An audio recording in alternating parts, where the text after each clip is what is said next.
Two of my favorite tools that we use this semester would be the Canva app and I'm going to have to say Spark Video. I really like the Canva app because I could use it for so many different lessons. I could make posters for different CDE events. I could make posters for different people that have had an influence in agriculture. I could even make posters to show off what the team has done if they won a contest or whatever like that. I could hang it in my classroom. I could hang it up around the school. And I just really think that's a really cool tool, and it's really easy and simple to use. I can use it on my laptop. I can use it on my iPad. And it's got all these different designs, so not every poster has to be the exact same, and I really appreciated that. It was super easy and quick to use. So I could, get home from a contest, put together a quick poster of how we did, and, have it up the next day. I've even used it in other classes since learning how to use it. The other one I really liked was Spark Video. I could make my own video lessons, and that would be super simple for lesson planning for when I do have to be gone, or you could even use it for, lessons when I am in the classroom, to keep them interesting for students. And I can tie them in and, put different resources in there, and I can always have other things that, back up the video that I've used. But that Spark Video, those are also super simple, and I can narrate them, so that way when I'm doing my lesson planning for when I have to be gone, my knowledge is in there, and the sub doesn't have to worry about having to narrate the video as it plays or answering questions.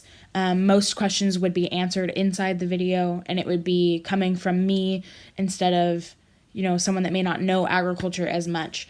And that would be super simple to have a lesson plan ready to go for if I need to be gone, or I know that I have to be gone. I can make a lesson with the Spark Video and then have the lesson plan right there laid out, good to go.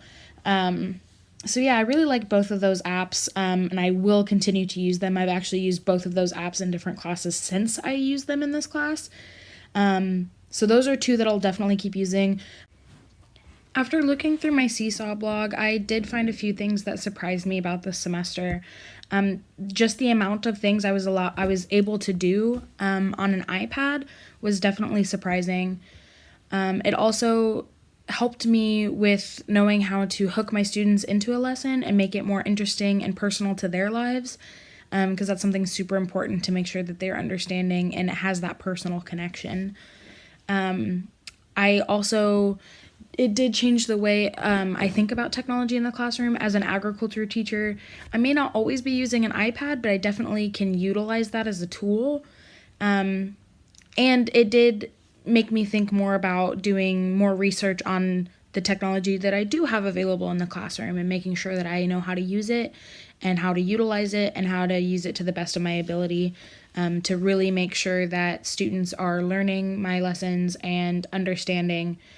I also want to continue to use a few of the tools that I have learned in this class. And I'd like to use those to not only hook the students in, but keep them interested and use them for studying for CDEs or for state FFA or for anything I need to do. I can definitely use a lot of those tools, and I want to make sure that I continue to do that and use it throughout the entire lesson, not just the beginning.